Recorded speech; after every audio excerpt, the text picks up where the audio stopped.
Ma belle-sœur a acheté une cabane de plage sur la côte du Norfolk et m'a demandé d'y faire quelques travaux. La première chose à faire est de construire une banquette le long de ce mur, avec des rangements intégrés, puis juste sous la fenêtre. Ici, elle veut une sorte d'étagère rabattable. Il me restait une planche de 8 par 2 d'un précédent chantier, qui prenait pas mal de place sur mon rack à bois, donc je vais la débiter en longueur de 3 par 2 et de 2 par 2 pour ce projet. Je débute avec les planches de 3 par 2 pour fabriquer le dossier et les pieds arrière de la banquette. La hauteur standard d'une assise est d'environ 470 mm, mais je vais marquer légèrement moins haut pour tenir compte de l'épaisseur de la planche à ajouter. Je vais entailler ici pour installer la pièce de bois 2 par 2 qui soutiendra la structure. Je vais tracer un biseau juste au-dessus de cette entaille en tenant compte de l'épaisseur de la planche supérieure, qui s'affinera presque jusqu'à disparaître en haut, donnant un angle d'environ 10 degrés pour le futur dossier. J'ai reporté ce trait sur l'autre face, puis serré les pièces de bois pour réaliser tous les assemblages en même temps.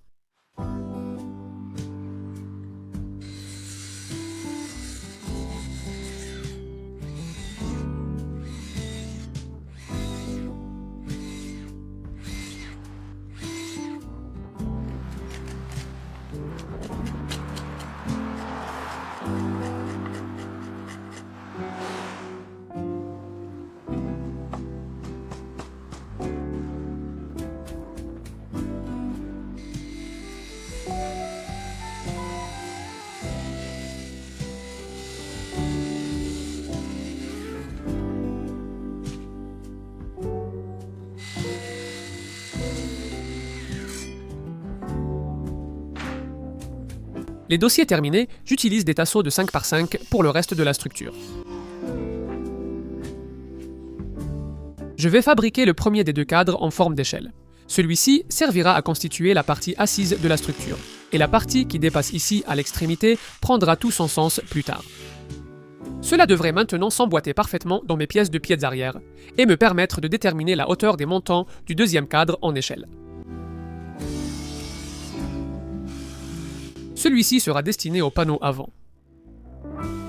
Et ensuite, je pourrai faire un assemblage à blanc et prendre les mesures pour des traverses qui iront entre le panneau avant et les pieds arrière.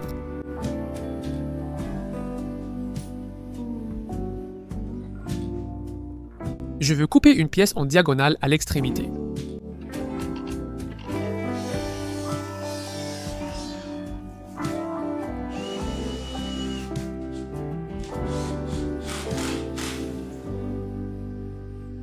Je vais vouloir une autre diagonale ici en bas, mais je dois m'assurer que celle-ci soit alignée avec celle-là. Donc, si j'ajoute ce dernier pied, qui devrait normalement rester en place grâce à la friction, vous verrez ici que je dois le décaler de cette distance. Alors, je vais découper un petit bloc à utiliser comme entretoise.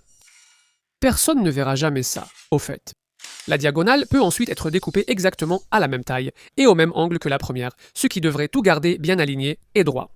Maintenant, je veux couper une planche pour l'assise. Donc, si je mesure la portée ici, je vais ajouter 30 mm juste pour avoir un débord à l'avant. Je dois aussi mesurer la longueur et ajouter à nouveau 30 mm à la fin. Normalement, j'utiliserai un panneau de 18 mm pour ça, mais il ne semble pas que j'en ai en stock en ce moment. De toute façon, avec la façon dont je vais l'assembler, ce sera renforcé à l'intérieur, quoi qu'il arrive. J'ai bien une plaque de contreplaqué de 12 mm ici, qui a l'air parfaite. Mais pourquoi est-ce que c'est toujours la plaque du dessous dont j'ai besoin ?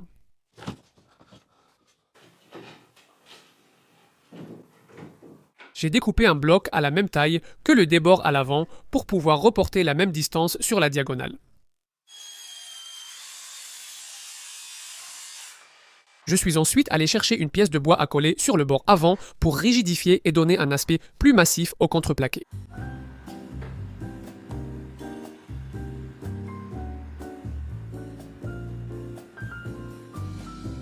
Ensuite, j'utilise un bloc d'espacement pour marquer ou découper des trappes s'ouvrant par le dessus, donnant accès au rangement intérieur.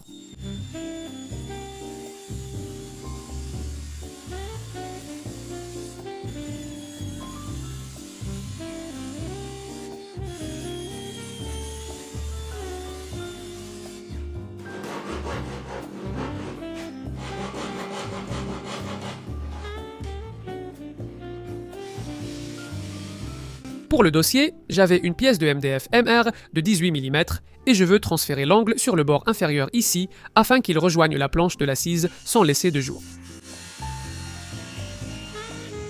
J'ai appliqué une couche d'apprêt acrylique sur les panneaux. Non seulement cela prépare le bois pour la peinture, mais cela mettra aussi en évidence les petits espaces et imperfections à reboucher.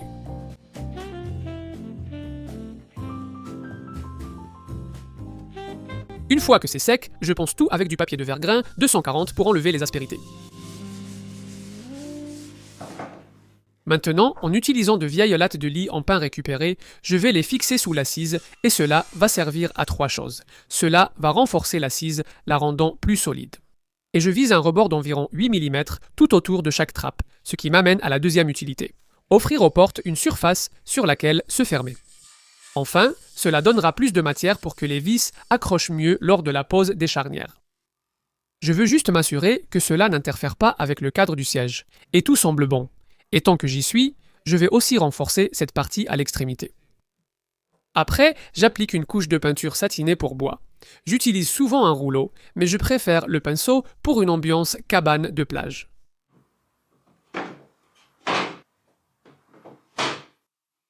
J'utiliserai du papier plié comme cale pour un espacement égal.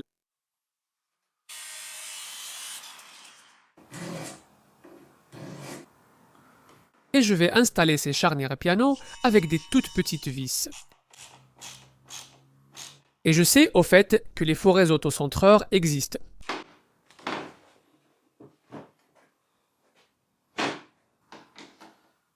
Je vais opter pour un simple trou de préhension de 25 mm de diamètre.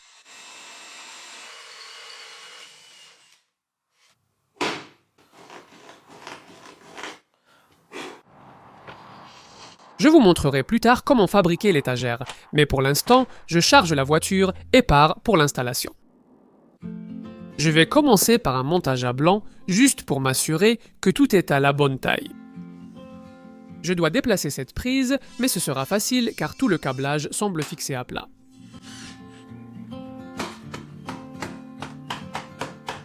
Je dois retirer quelques millimètres sur le dessus.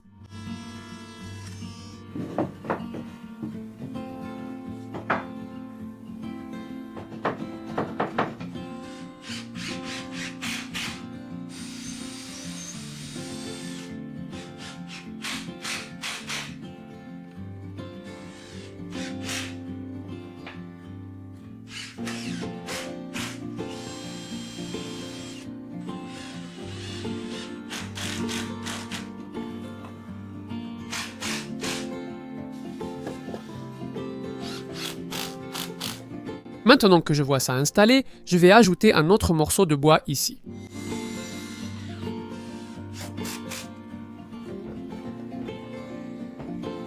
Donc pour l'instant, ceci est assemblé comme un module autoportant. Je dois le fixer au mur, mais je veux le faire de façon à ce que si quelqu'un veut l'enlever un jour, ce soit simple. Donc je pense que je vais faire en sorte que, quand on soulève la trappe de rangement, il y ait quelques vis à l'intérieur qui le fixent au mur. Les vis arrière seront cachées une fois le panneau du dossier installé. Et quelques vis à l'avant à reboucher.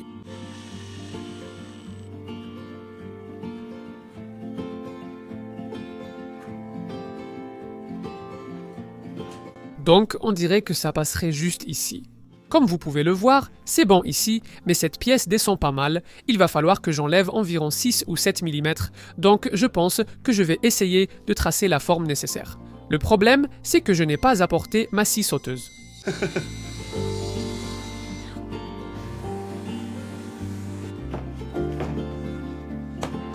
Ce n'est pas parfait, mais ça ira. Je peux aussi utiliser n'importe lequel de ces bois récupérés pour la construction. C'est du bois qui a été arraché de la cabane quand ma belle-sœur a repris la cabane. Et il y a pas mal de pourritures, de clous et de grosses coulures épaisses de peinture à gérer ici. Mais en dessous, il y a du shiplap en séquoia de bonne qualité. Préparer une plaque de MDF aurait été plus simple et rapide, mais où serait le plaisir ?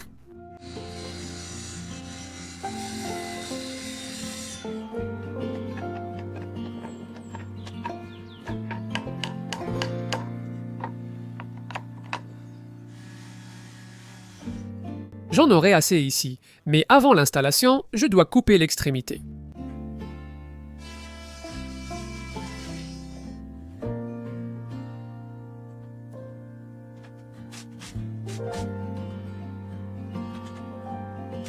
Je ne me suis rendu compte qu'après avoir tout installé, que ça aurait en fait eu l'air mieux si j'avais retourné chaque planche de 180 degrés.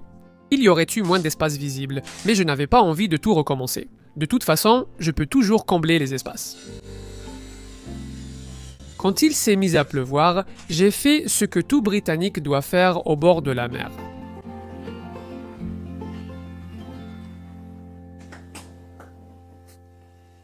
J'étais sur le point de réparer ça quand je me suis rendu compte que je ne l'avais pas encore coupé à la bonne longueur.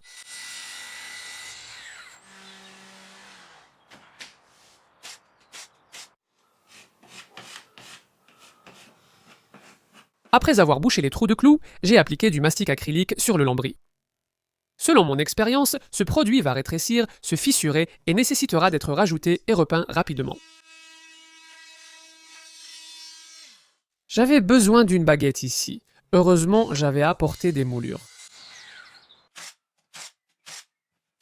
J'ai ensuite fabriqué un panneau de finition latérale.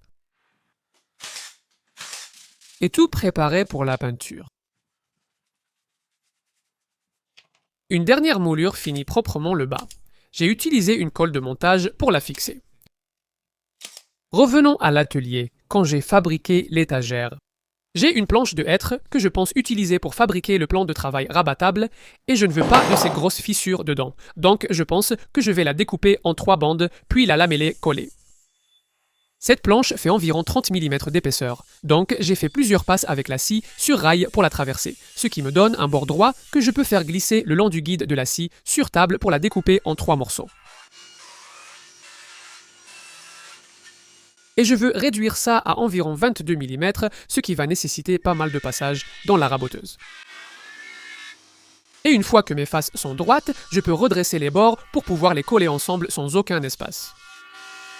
Finalement, je n'avais pas assez de matière à cause des grandes fissures. Alors, hors caméra, j'ai préparé une autre pièce plus foncée. Cela n'aura pas d'importance car j'ajouterai une teinture sur le dessus. J'ai décidé d'utiliser des dominos sur les bords pour garder toutes les planches alignées les unes avec les autres.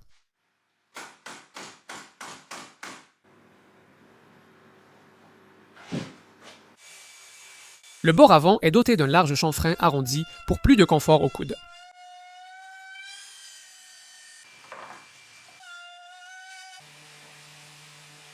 Et ensuite, je le coupe à la bonne longueur. J'ai mélangé des teintures chêne foncé et moyen pour assortir la couleur du plan de travail de la cuisine à la cabane. Il est important de travailler rapidement et de garder un bord humide en appliquant cela. Et pour une raison quelconque, ce bois était incroyablement absorbant, ce qui a rendu la tâche assez délicate. J'ai donc fait de mon mieux pour obtenir une application uniforme. Cela a pris environ 5 heures pour sécher, puis j'ai appliqué une première couche d'huile cire dure, que j'ai laissé durcir toute la nuit. La première couche étant souvent irrégulière, j'ai pensé légèrement au grain 240 avant d'appliquer une seconde couche avec un tampon abrasif Bordeaux. Cette fois, j'enlèverai l'excédent avec un chiffon en coton et laisserai sécher quelques heures. Bon, il est temps de voir comment installer cette étagère. Et j'ai ici des équerres pliantes. Le problème que je pense rencontrer, c'est de trouver les montants dans le mur. J'ai ici un tas d'aimants, et je les ai déjà passés partout sur le mur en espérant trouver un clou, une vis ou quelque chose qui m'indiquerait où sont les montants, mais rien. J'ai aussi apporté mon détecteur de montants, mais pour être honnête, je n'ai pas eu beaucoup de chance avec ça par le passé, et je ne peux pas montrer un détecteur de montants sans faire la blague habituelle. Il en a trouvé un. Donc apparemment, il y en a un ici, ce qui aurait du sens. Ça dit qu'il y en a aussi un ici. Ça dit aussi qu'il y en a un ici, ce qui est peu probable. Je veux dire, ces deux marques ici sont espacées de 500 mm, donc ça aurait du sens. En fait, la seule façon de le savoir est de faire quelques trous. C'est du bois, donc ces supports ont un mécanisme intégré qui leur permet de se verrouiller à 90 degrés, puis tu peux les relâcher comme ça. Je les ai achetés sur Amazon et je laisserai un lien vers eux dans la description.